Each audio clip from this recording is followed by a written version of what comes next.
Gentlemen, you can't fight in here. This is the war room. Here's Johnny. What is your major malfunction, numbnuts? Hi there, my little droogies. Film Church. I'm sorry, Dave. I'm afraid I can't do that. He said war was too important to be left to the generals.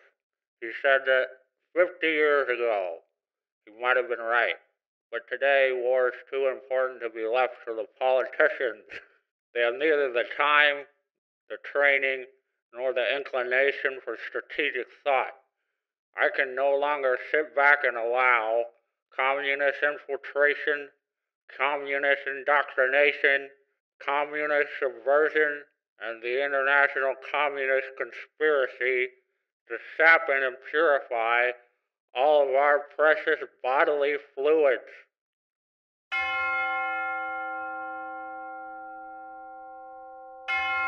Hello, and welcome to Film Church Radio. This is the podcast that treats cinema as a religion. It's Sunday. I'm Lewis. And I'm Brandon. And we are here to talk about movies. Each week, Brandon and I alternate picking a film for us both to watch and discuss. This week, however, we are continuing our 2023 director retrospective on Stanley Kubrick. We are currently watching chronologically the films of Kubrick and discussing them in detail each week. This week, we are discussing Dr. Strangelove, or How I Learned to Stop Worrying and Love the Bomb from 1964, starring Peter Sellers, George C. Scott, Sterling Hayden, and an early appearance from James Earl Jones. This film, for me, and I'm going to talk about this metaphor a lot, is the end of a certain period in Kubrick's career. We'll get into it in great detail, I'm sure, in just a little bit, but it does feel like the curtain's coming down on our early molding of this director. Yeah. Before we get into the movies, though, we would like to say thank you to everyone who has been listening to the podcast and sending their love for the show. If you're new to the show and have just joined us to take part in this Kubrick retrospective, welcome. Thank you for being here. We have all of our back episodes streaming on all good podcast platforms, so you can go back and listen to us talk about other films, not just Kubrick films, and kind of see how the film works on a regular basis. If you really like the show, you can share it with your friends and leave us a rating and review on wherever you listen. Helps new people join the congregation and really get into the spirit of what we're trying to do. We also have episodes on our YouTube channel where when we have a guest appearing on the show, we like to record those sessions and put them up so that you can see our lovely faces while we talk about movies. So go ahead and go and check those out as well. Before we discuss Dr. Strangelove, I'm going to hand it over to my good friend Brandon. And we are going to talk about the films that we've watched other than this.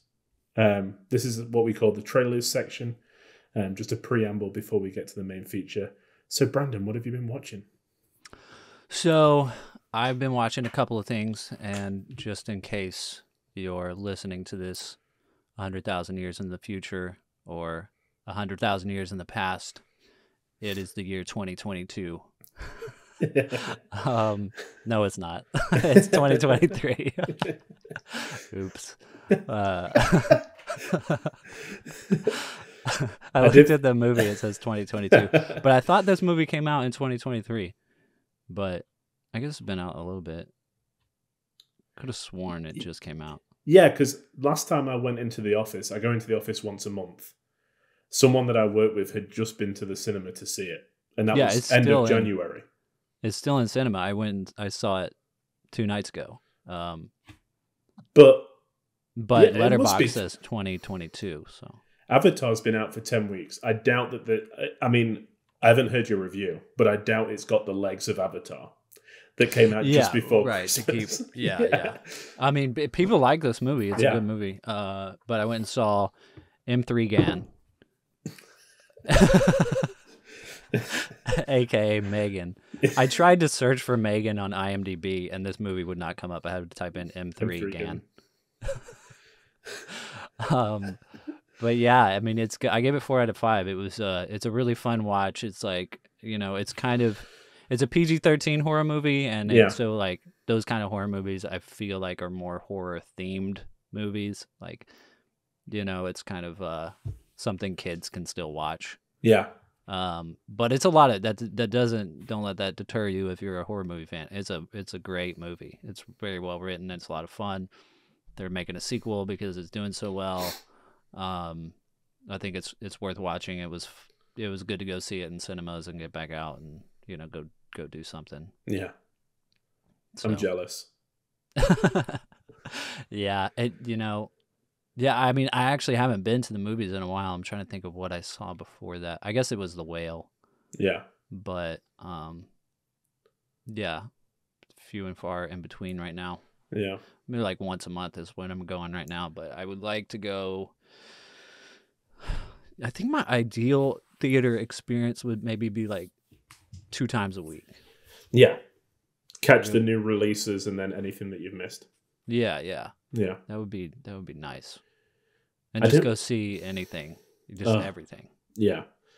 That is heaven to me. I do feel that there is a definite divide between films that I want to go and see and where they're playing and easily accessible films to see. Yeah. I'm a big fan of the Angelica. I know that they're throughout the US, but they show kind of every film that I'm like, I really want to see that isn't at AMC. But yeah, it would be great to go and see everything. Yeah, it would be so amazing. The other movie I watched was David Lynch's Blue Velvet. Yeah. Which I've seen a couple of David Lynch movies. This is one that I saw for the first time last night, and he's somebody I've been wanting to, dive into all of his filmography, and yeah, it was funny because I was just kind of looking around, like I've got a list on my phone of all the directors and actors that I want to like watch all their filmography. So I was kind of going through to seeing like what's out there streaming right now for free that I could watch. Well, not for free, but on the subscription services I have. And ended up deciding to watch Blue Velvet, and I don't know. Yeah. It's I mean, with David Lynch, he's always going to be a little cerebral, I guess, and dark sometimes, or a lot of the times. And I had to watch like 3 different video essays after I saw the movie. Like, what was that about? Yeah. Because, I like movies with lots of layers that kind of are, saying a lot without saying anything, if that makes sense. Like movies that there's a lot of subtext, I guess. Yeah. I enjoy that, but I still want the movie to work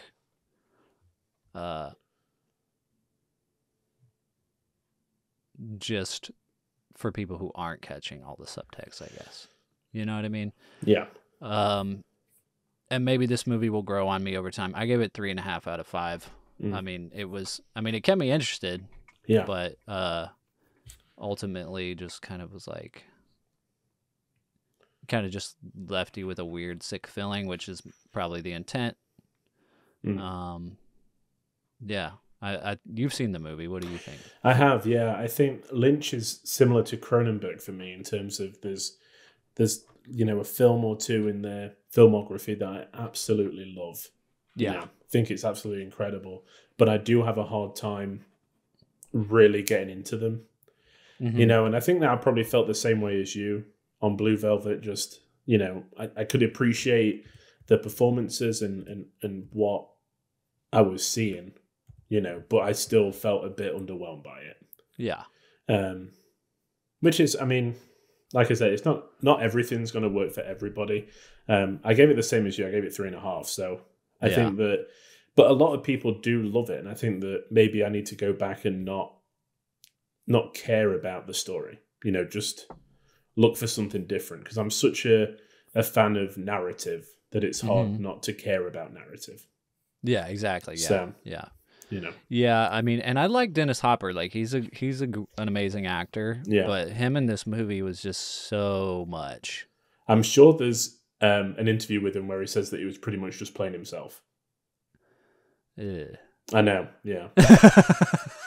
So, Dennis Hopper is an incredibly interesting person to research. He is just the most insane man. Yeah. From the start. Yeah. Well. What you see is what you get. Yeah. Yeah. I mean, it's definitely not turned me off to David Lynch. He's such an interesting filmmaker. Yeah, I'm excited to watch. I mean, there's so many of his movies I haven't seen, but what I have seen is Eraserhead is freaking amazing. Yeah. It's so good. And I'm blanking on the Elephant Man is my favorite Lynch I haven't film. seen that. Yeah. So good. I've seen Lost Highway a long time ago, and it freaked me out, and I want to rewatch it to see what I think about it now. Yeah. But yeah. So that's kind of it for me. Yeah. What about you?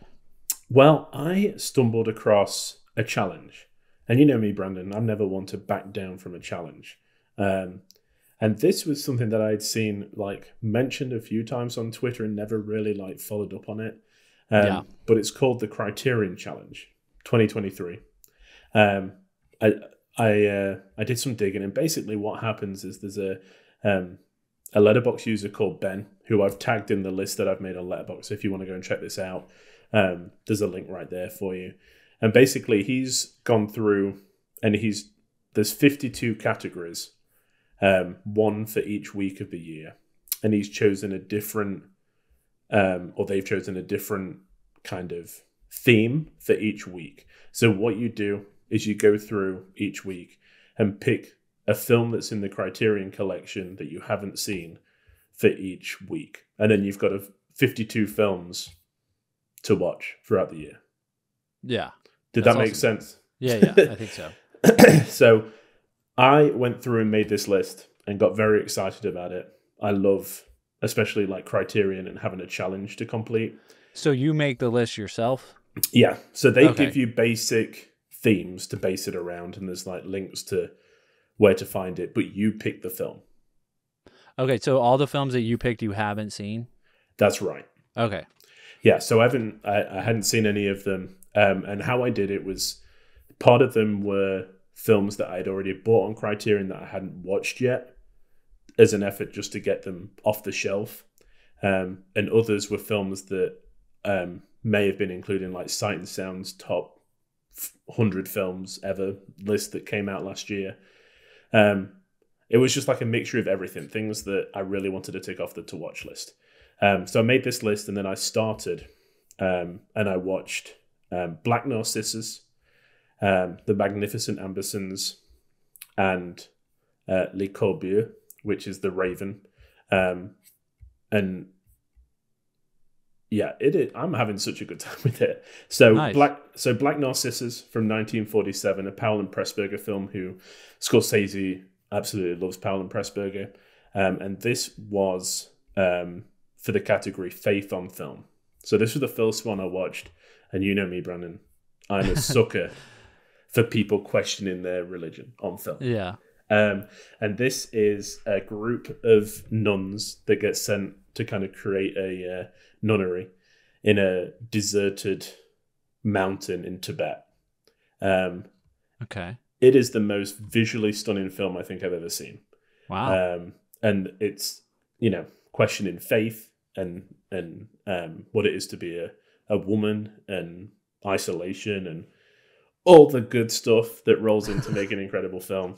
I could not stop thinking about this movie. I shared stills of it on my Facebook, Instagram. I was just like, this film looks amazing. I gave it 5 out of 5. Nice. I am probably going to go back and watch it very soon again. Yeah. Because I just loved it. I loved every minute. And then I watched Magnificent Ambersons, which was Dysfunctional Families. That was the category. Okay. Orson Welles' follow-up to Citizen Kane that he made and then got absolutely butchered by the studio and released in like a edited down version.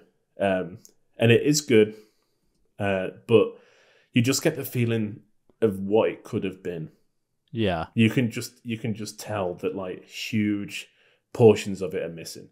We meet, it's kind of like the downfall of this really well-off family.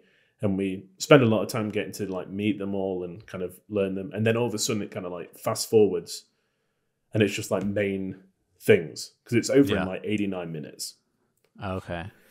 And yeah, it's a real shame that we couldn't see the full completed version because they just got rid of the negatives. So we'll probably never see it. But I mean, Orson Welles is just a beautifully visual storyteller. Yeah. And again, it had been one on my to-watch list that I'd really wanted to see. So glad I ticked that off.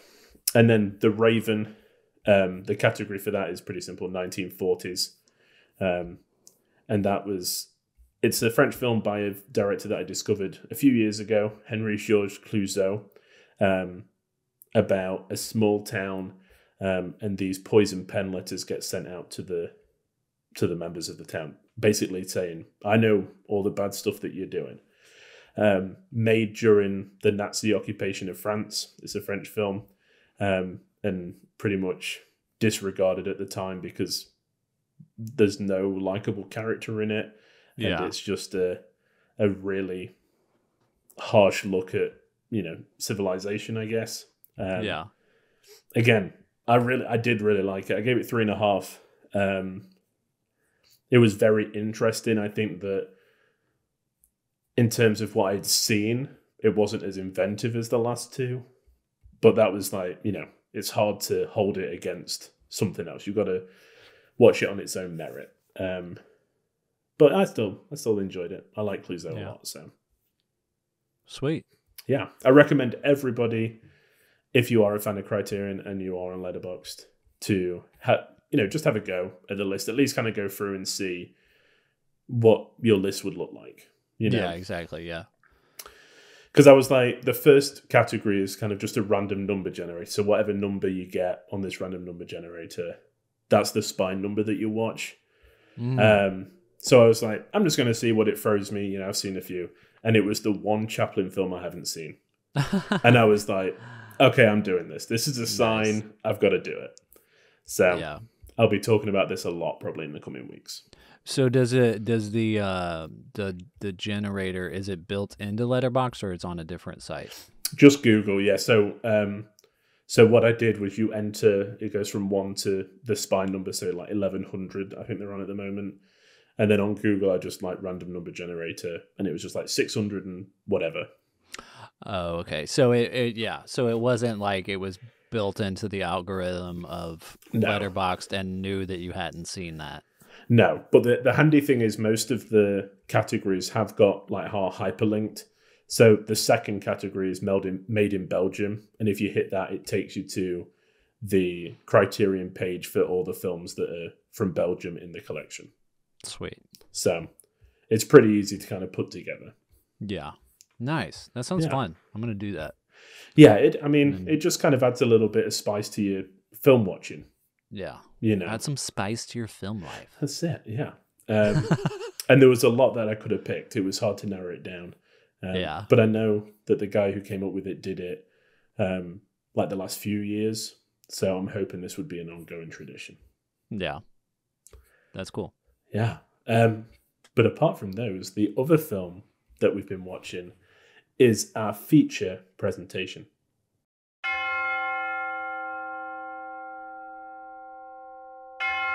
Dr Strangelove, or How I Learned to Stop Worrying and Love the Bomb, from 1964.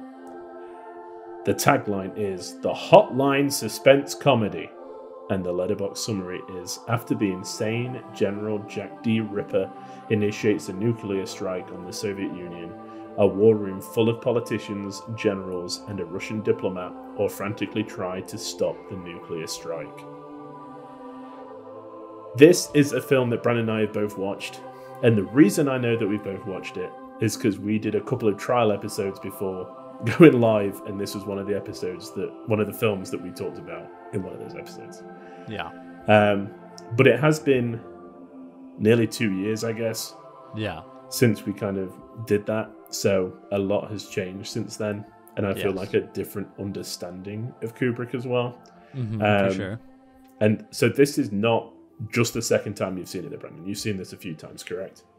Yeah, I've seen this lots of times. This is, I mean, somewhere between the range of 5 and 10 times, somewhere in there. I guess you hate it then. Yeah, it sucks.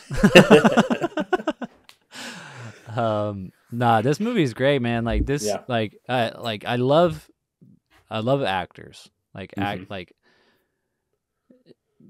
I'll watch a bad movie if the actors are great. You know, like actors can make a bad movie good. I mean, and this is not a bad movie. This is a good movie with good actors. I love actors that are like shapeshifters. They can just like play different characters and change their costume so much that they just seem like completely different people. And so, like, Peter Sellers just playing 3 different characters is freaking amazing. Like, this is incredible.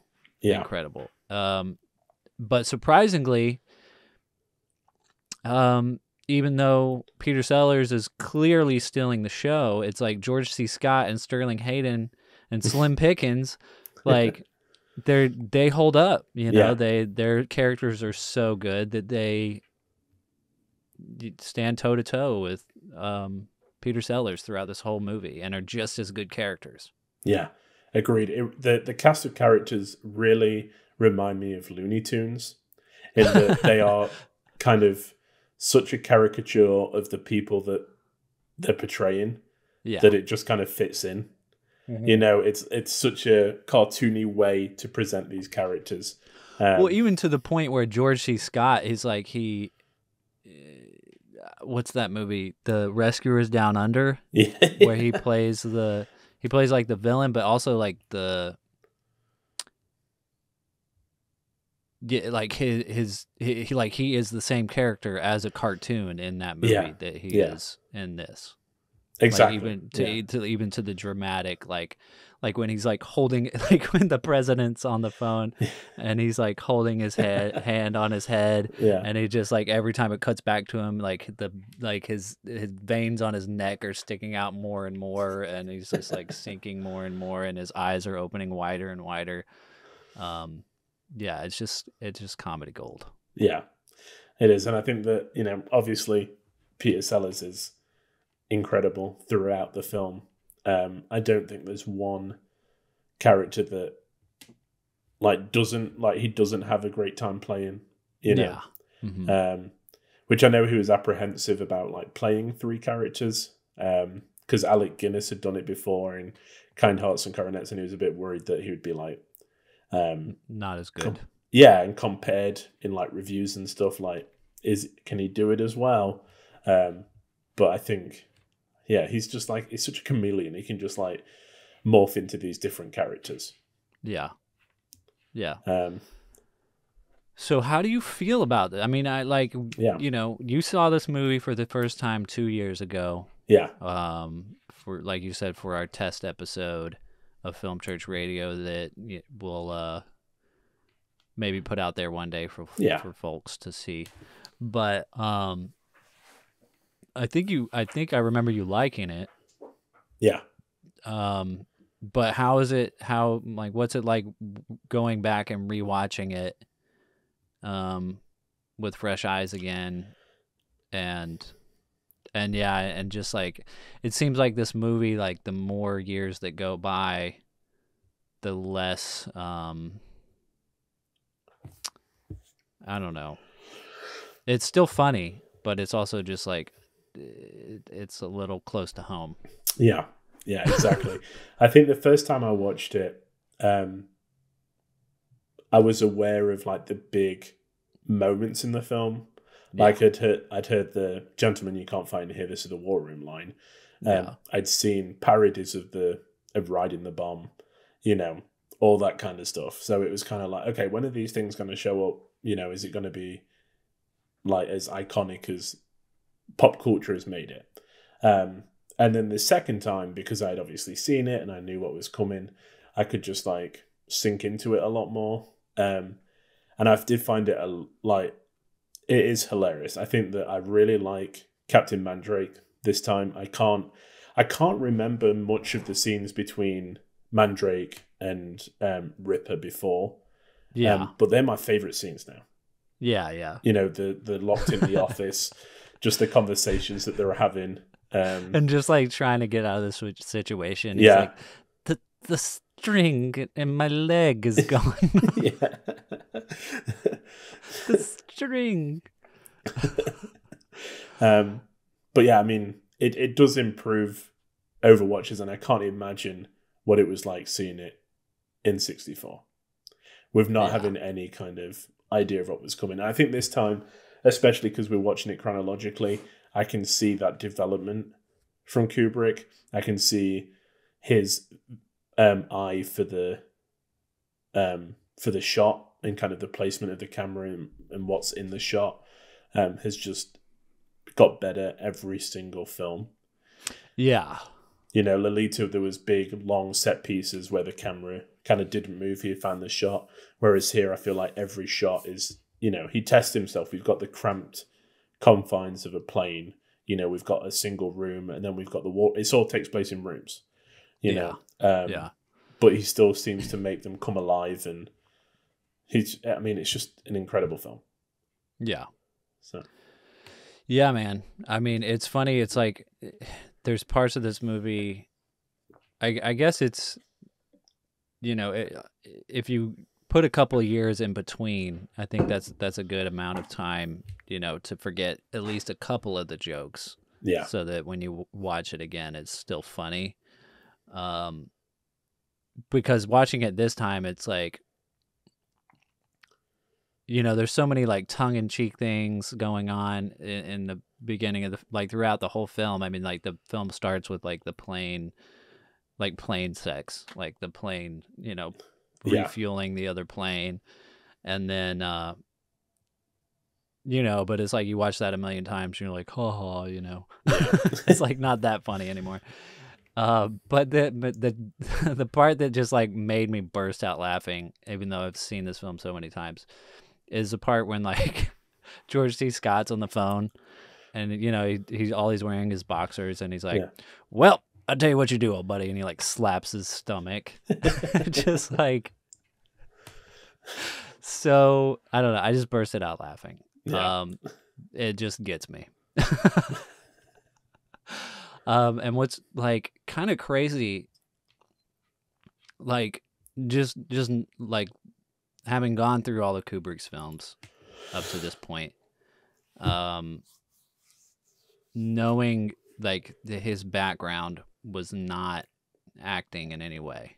Yeah. You know, but he's now developed relationships with actors where he knows what he wants, and he kind of understands actors well enough to kind of work with them and stuff and get the performances that he wants out of them. George C. Scott, like he kept getting this performance out of George C. Scott. Like Kubrick had to keep trying to get him to be more cartoony and more eccentric. Yeah. And Scott was he thought his performance was terrible. You know, he really, like, he said when he finished the film, he thought that it was his worst performance of all time. Because he just couldn't watch it from outside of himself, you know what I mean? Like from an audience perspective, and people obviously loved him in this movie. Yeah. Yeah, so that's part of the aspect of this movie that kind of blows my mind. Yeah.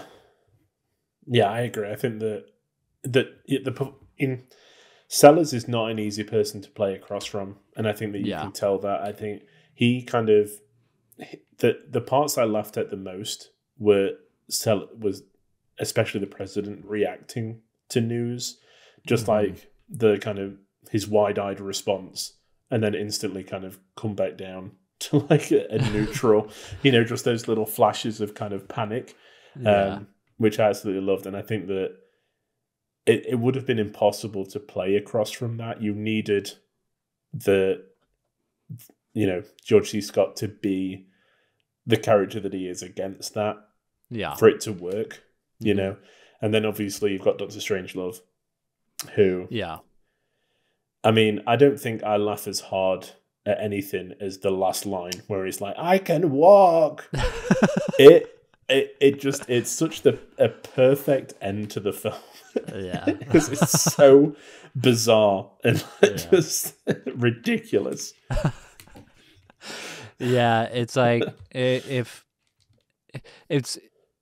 it's funny that they don't even explain his character in the movie. It's like something you have to figure out on your own, or like look up the fact that he's an ex-Nazi, which I guess they kind of explain in the movie. He's says Heil Hitler and Führer. He's like and then they mention his name, like he changed his name when he became a citizen or whatever. But basically he's got like some kind of disease where his like arm is still a Nazi and he like has no control over it. I think there's a part where like towards the end where he is doing his Vorspiel and he's like clamping down on his hand, trying to get it to start coming up, and you can see the Russian general in the back like be so close to breaking. You can just tell that he's finding it so funny. I know, Trying not to laugh. That's great. I'll have to look at that next time. And then, of course, Sterling Hayden is just... I mean, he's just so good in this role, man. And like, he's just incredible. Like, just born to play this character. I mean, that low angle shot with him and the cigar and doing his monologue is just like cinema gold. Like, it's so good. And apparently he had like already retired from acting.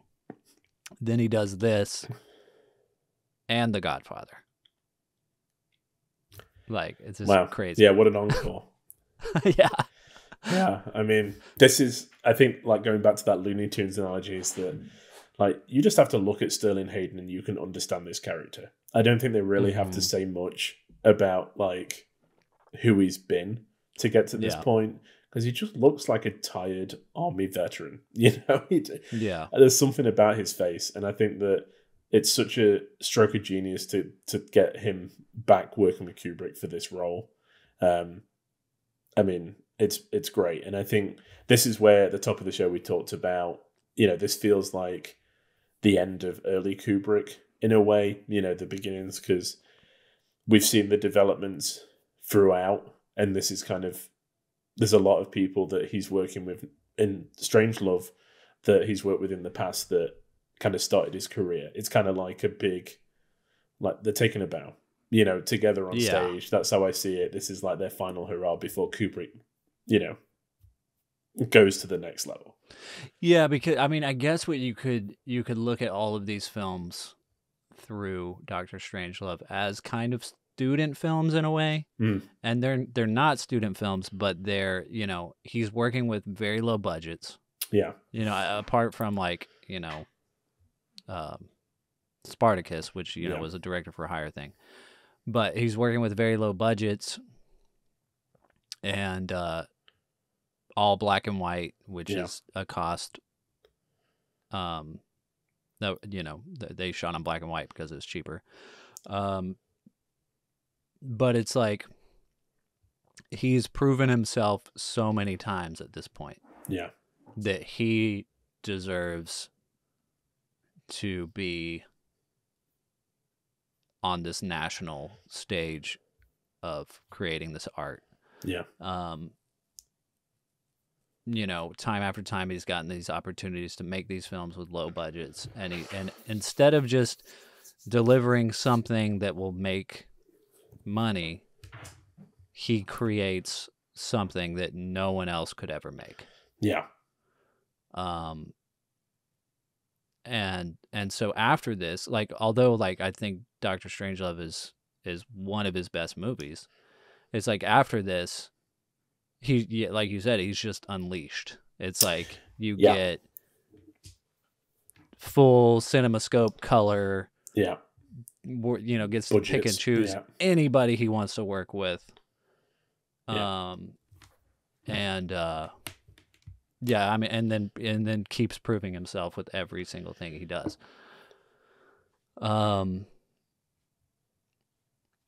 Because I look back. I like to go through the archives of Sight and Sound magazine because it's been going for a heck of a long time, and just kind of get a feel for, what critically people were talking about at the time.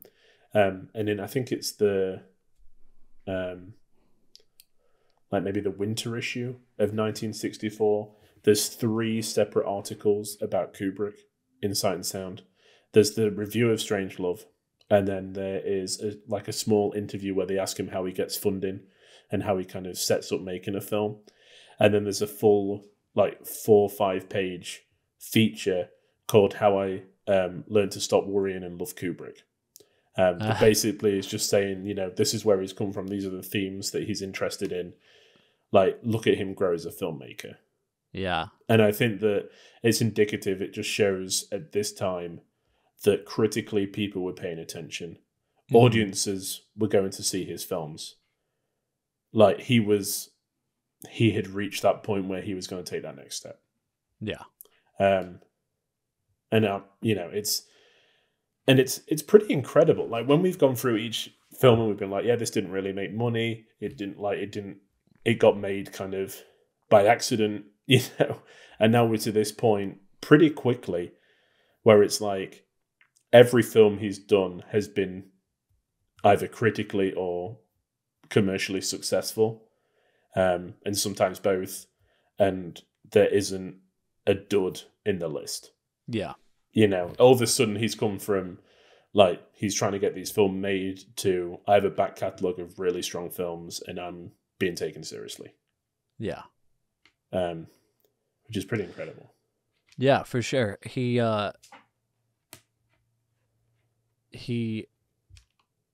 around this time, I think it was Universal, but it was one of the major studios that tried to sign him on for a 2-picture deal, which he ended up declining. But they sent him a contract, and he made 23 pages worth of notes based on the contract. And one of his notes was, "I must have complete, total, final, annihilating artistic control over the picture." Like, he was a determined MF.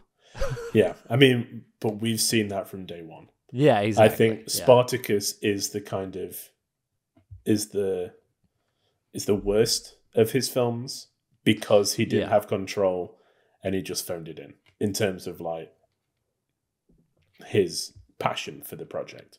Yeah. Because as we said in that episode, which you can go and listen to, like, it's still a really well made film. There's just not any flashes of brilliance. Yeah, exactly. And as you were talking about that Sterling Hayden shot, that was another kind of Kubrick touch that I think we see for the first time in this film, is the off-kilter and like disconcerting like angle. We're not quite sure where that camera is. Is it on the floor? Is it on his chest? Right. Yeah. Is it under the? You don't know. And I think that comes in a lot, especially towards The Shining, where these shots are very new and things we haven't seen before, and are very interesting in terms of angles. And I like that, we're starting to see that here. Yeah. He's ready to write his own checks. He's ready to do his own thing. Yeah. So a few things that notes that I made about this movie. I was listening to the audiobook from David Mickus. I keep questioning every time I say his name. one of the things that he said was Kubrick came up with the idea to have Major Kong ride the bomb, which is, obviously a stroke of genius. Yeah. And he like the way that Mikus like phrases it is he's like Major Kong feels the biggest thrill as wargasm to end all wargasms, which I guess is a Herman Kahn coinage, who I think is another author. He once joked that people don't have war plans but wargasms. And it's just like, just that idea. It's like, yeah. It's like, what are these idiots doing in this room? Just, Yeah. like getting giddy over like the size of their bombs. I know. And the fact that the production design team had never seen an atomic bomb. Because it was still under wrap. Well, the inside of the plane too, because they talked about that in the documentary. They were like, the production designer when he like designed the plane and stuff, and they were like, Stanley Kubrick called him. He's like, you better have all of your resources for where you found all this information because the FBI might call us. How insane is that?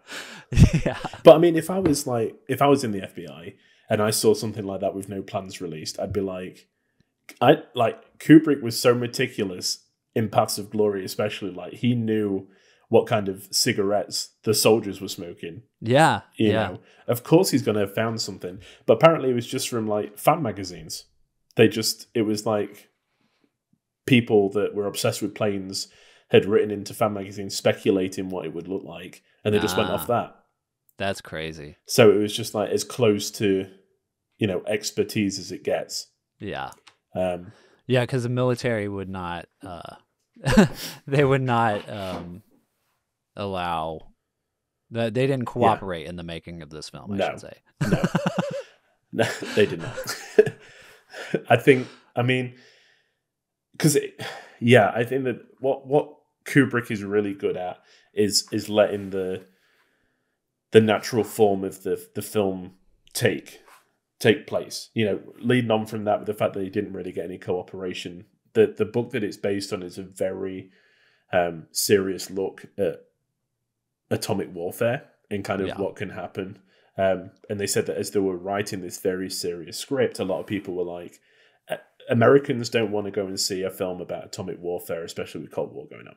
Like, they're not going to want to go and see a film where they could get obliterated.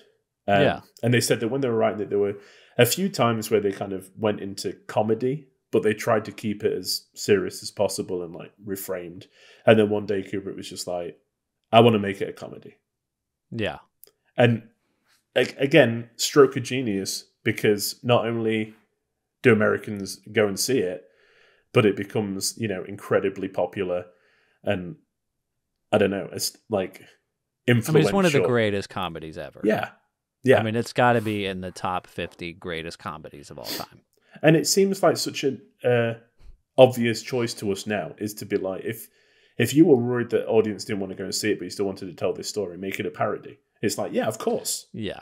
Mm-hmm. But at the time, to go from Lolita, which is a very serious, there's some comedy elements in there, but about like obsession and other terrible subjects, to go into like a full-on comedy about nuclear warfare where Peter Sellers is just unleashed.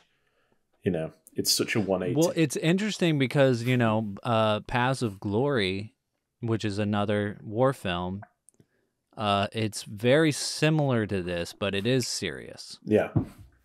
And it is challenging the same system. It's challenging the authority that governs our warfare. Yeah. But I feel like this is where Kubrick has been heading for the whole time. We've talked about his macabre sense of humor nearly on every episode, and how he delights in like black humor. And this is just, it is full of it. Yeah. It's a bit more, there's a few more moments where it is laugh out loud funny, and just a bit more slapstick. But it is just, it's it's the end of the world. Yeah. Yeah. But he's still making jokes about it. Yeah. Which is crazy. I was thinking, this time watching it, I mean, with the popularity of like revivals and TV shows and series and stuff, Yeah. this would be a great series to make of of these generals and the president and Dr. Strangelove in the tunnels trying to rebuild the world. Just have a whole series, where they're just trying to repopulate the earth and 10 females to each male. Exactly. Doing their duty. I think that is that's a great moment as well, where they're talking about rebuilding the earth, and they all seem pretty excited about the prospect of it. It's like, oh, okay, that would work. Especially George C. Scott's character, he's incredibly excited about the fact that he's not going to be in one relationship moving forward. Yeah. So one of the things that I read that I found interesting was that Peter Sellers was apparently also going to be playing Major Kong. He was going to play 4 characters. Oh yeah, that's right. Yeah. But because of how cramped the plane set was, he either sprained or he did something to his ankle. So as a result, because he had to move around a lot in the scene, they decided to recast it, and that's how they came up with Slim Pickens. Which Slim Pickens is his name. Yes, it is his name. That's the real person's name. The character's name is Major Kong, but it's like, what a name. Yeah, James Earl Jones thought that he was just being in character the whole time, and then when the film wrap was like, oh, it's actually you. You're actually this person. Yeah. Which is amazing. I mean, it's just perfectly cast, and he didn't know that the movie was a comedy. You know, so apparently all of his scenes he was playing them straight. And you can I think you can tell. Yeah. But it's like, how do you not know when you're riding the rocket? Yeah. That's like when he's going through what they've got in their provisions, and he gets to, there's regular stuff like food and like a phrase book in a Bible. Yeah, and the then little it's mini like, Bible. Yeah, 3 tubes of lipstick, a pair of pantyhose. Fella could have a pretty good weekend in Vegas with all that stuff. Yeah. That was a line that they changed because when they were going to do the test screening, it was scheduled for the day that President Kennedy ended up getting shot. And the line was that a fella could have a pretty good weekend in Dallas with all that stuff. And so they changed it to Vegas. Are we going to start talking about Kubrick theories? Because he seemed to, like the Apollo moon landing and stuff like that. Because there seems to be a lot of coincidences where films come out that are like very relevant by accident for Kubrick. Yeah, because this was, like you said, it was supposed to be shown around the time that Kennedy got shot. So, is there a conspiracy that he had something to do with Kennedy being shot? No, I don't think there is. I think it's more along the lines of this man knew a lot more than he was letting on. Just these weird coincidences. There's I can't wait to get to Shining because I'm going to do like a Kubrick conspiracy corner where we're going to go through like all the things that the film is supposed to represent, because I know that one of them is the Illuminati, which is very interesting. I mean, most of these claims are pretty ridiculous, but I like going through them because it's fun. It is fun. But yeah, I mean, it is bizarre. Yeah. It is bizarre for sure. But I am not saying that Kubrick had anything to do with that. I mean, if it was scheduled to screen that day, he was probably supposed to be there. So I guess he was in Dallas the day Kennedy was shot. Yeah. Shoot.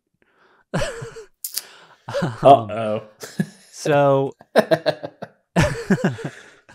one of the freaking, like, you can't make this shit up. This is so fucking hilarious. Ronald Reagan. I know where you're going. When he became president, he asked to see the War Room, thinking that Dr. Strange was reality.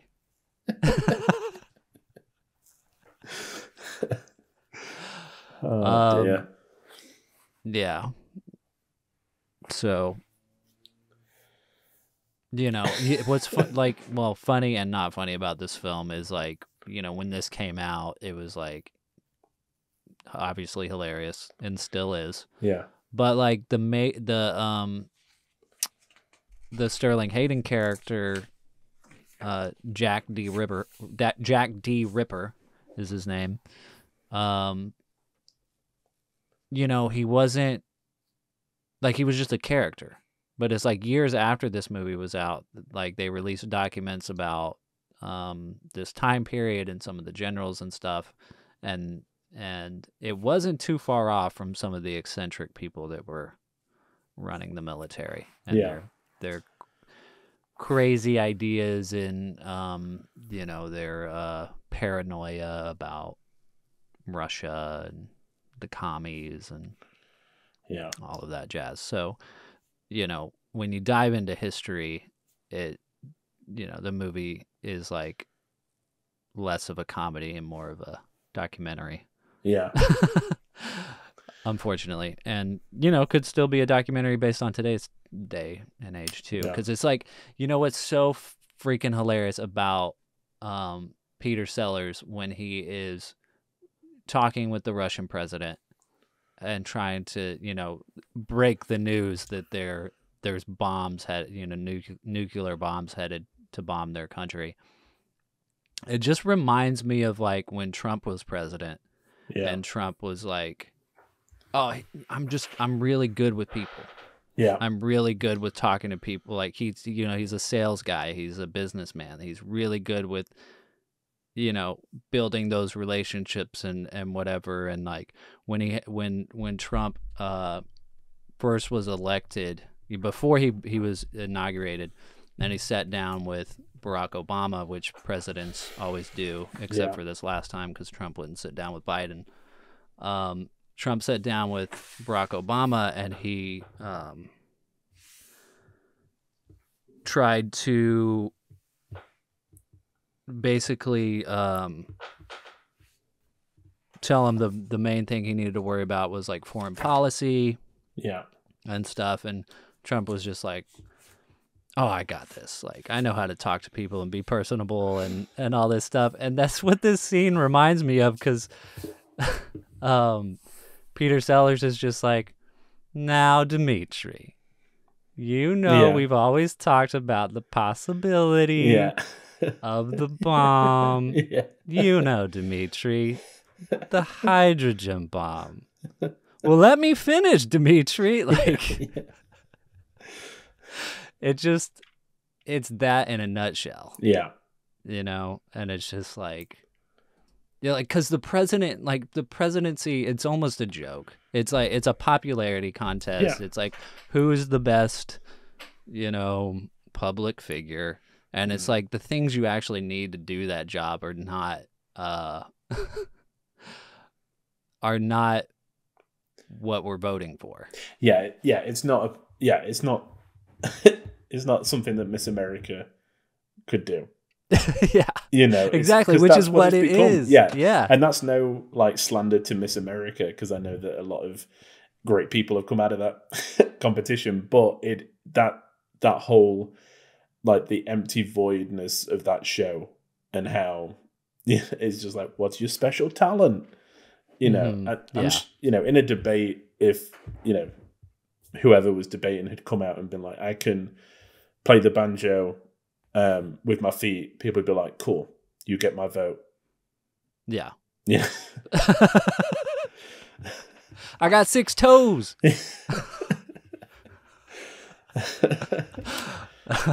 We're having an Alabama election. Yeah.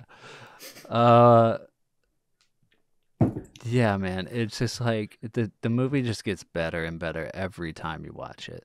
Yeah, I agree. It's so amazing. And he's filming it in London again, going back to the London place. Is he living in London now? At this point, not. He's still got his apartment in New York. I think that for all intents and purposes, he was going to make it in New York, but then decided to make it in England just due to the cost. and we do have our first on record grumbling of the English tea break with this film.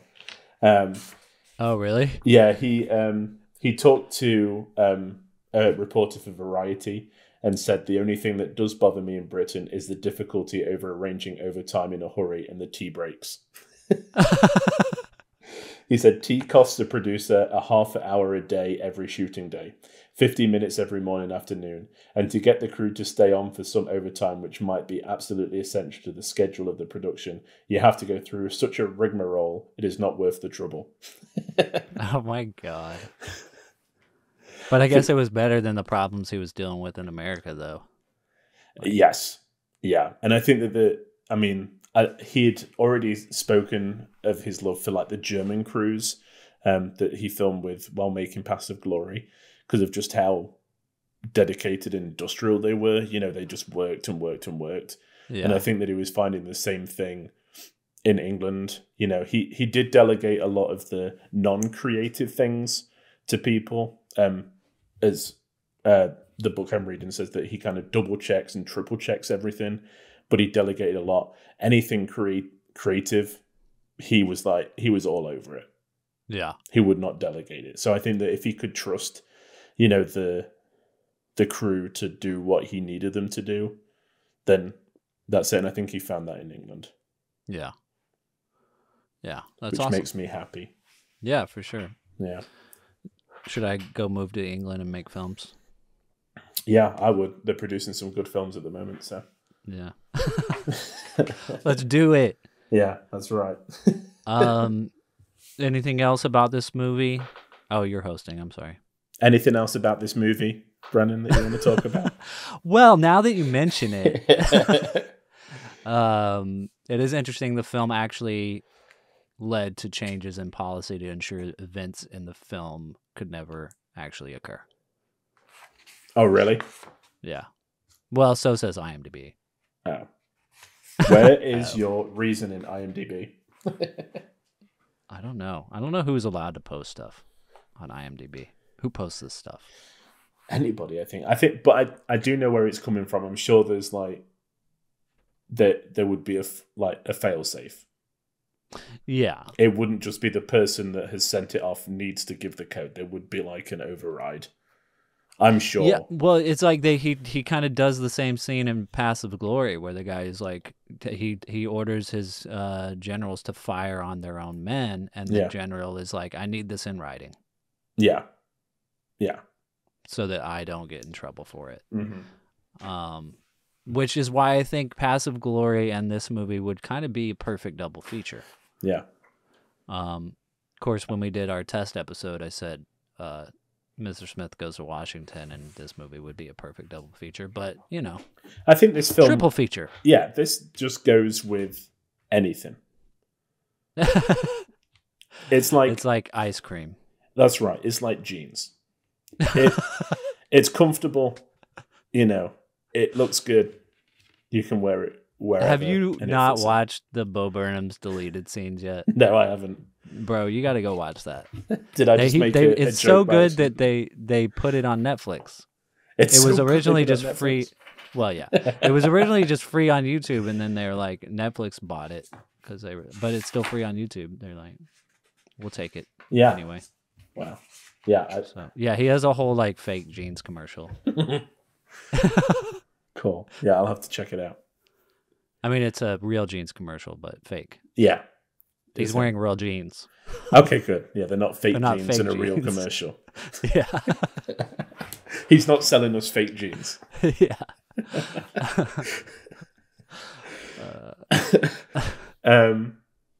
Yeah, I think it's an end of an era. Yeah. You know, black and white for Coop. Yeah, I think just in terms of like how the film feels as well, we're going to start getting into the reclusive Kubrick. You know, there's going to probably be less sound bites that he gave about the making of his films as we progress. Yeah. And I think this was the last kind of fully accessible film that he made in terms of like talking about it. Yeah. But it is, I mean, there's no shine away from the fact that the progression that we see, there's an element of progression in every film that we've watched so far. Yeah. You know, I feel like when we did the Leone series, we hit a mark when we were like, okay, this feels thematically the same as what we've seen. Yeah. You know, whereas with Kubrick, there's something added all the time. Mm-hmm. And you can just see it elevate and elevate. Like the shots of the war room are just, you could have that framed. It's so gorgeous to look at. Yeah. Yeah, what a film. Amazing. Yeah. So, are we going to guess what the other person rated on Letterboxd? Are we? I mean, you already know. Yeah, I mean, mine, I did update mine because it just had my cool. first watch. So yeah, I did update it. I don't know, man. I hope you rated it 5 out of 5. Maybe you did. Did you? I gave it 4.5. Okay. So and, 1/2 a star up. And I feel like the reason it's not the full 5 is because I'm still comparing it to other Kubrick films. I feel like when we've separated from this series and time has passed and I go back and watch it again, it's going to be a 5-star. Yeah. But at the moment, and this might be a spoiler for what we're about to do, but Paths of Glory is still it may be my all-time favorite Kubrick. Yeah. You know, so I can't put it up there. Whereas I'm guessing you gave it 5. I did, yeah. I mean, is it a masterpiece? Yeah. I mean, I don't think there's. You almost said no. I feel like. I don't think there's another political satire like this. Yeah. Especially at the time it was made. You know, hindsight's a great thing, and you can make jokes about things that people did, you know, years ago. But for a movie to still like be so relevant, in today's world, and if it's sad, but it's also like it hits a core, of something eternal. Yeah, and it just blows my mind that so much of this either didn't exist or they didn't have access to.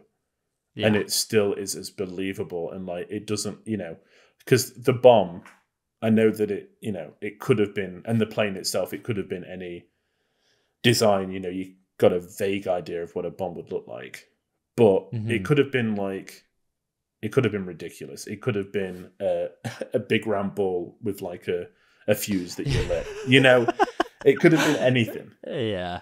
And it still looks as believable now as it probably did then, if not, you know, more so probably then.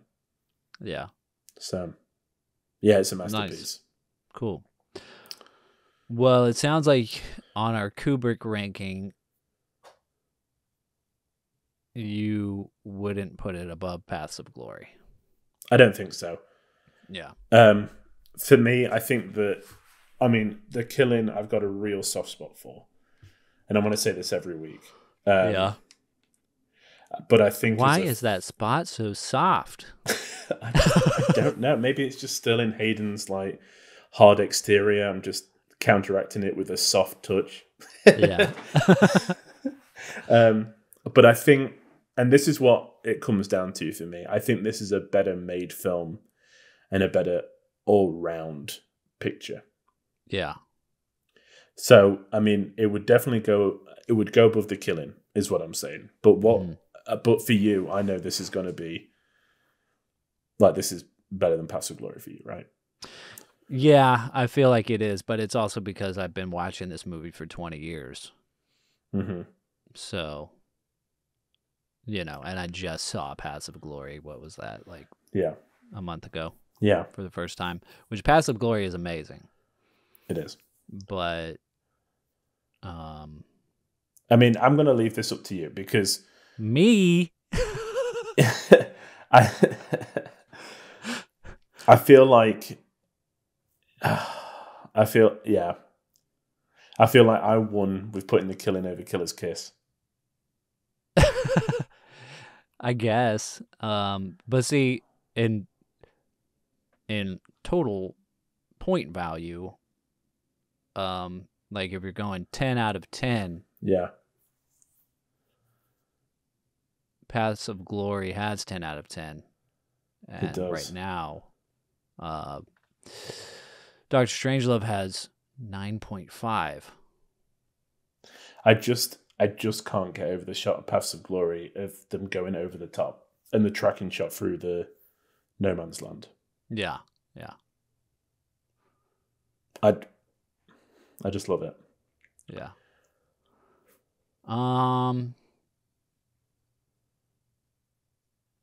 This is hard to do. It is hard to do. I don't want to. It's just arbitrary, though. I mean, I would put, if you are happy, I would put this above Paths of Glory.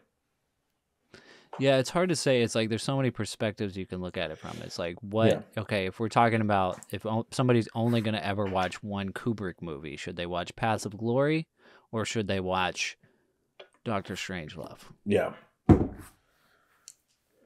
I mean, I think just Dr. Strangelove just fits my taste. Yeah. I mean, it also just, even though it still ends on like this, the world is a dark place. Yeah. Is like kind of the ending, which is the same as Paths of Glory. Yeah. But it's like, it's somehow lighter. Yeah. Being a comedy, you know? Mm-hmm. I don't know, dude. This is only going to get harder.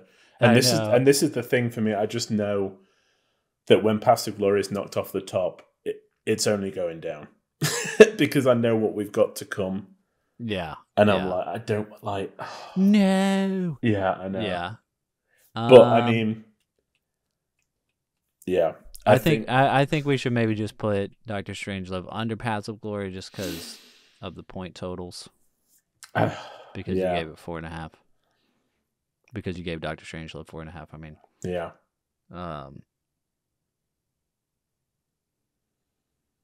Yeah. I think we'll just do that. Okay. If you're sure. So. This is a huge, important decision right now. Okay. Going in. You can tell how much we give a shit. I know, yeah. So going in at number 2, I'm not going to write the whole title because I'd be here for forever. So coming in at number 2 is Dr. Strangelove, and how it's ranked at the moment from bottom to top. 7 is Fear and Desire. 6 is Spartacus. 5 is Lolita, a lot lower down than I thought it would be. Yeah. 4, Killer's Kiss. 3, The Killing. 2, Dr. Strangelove.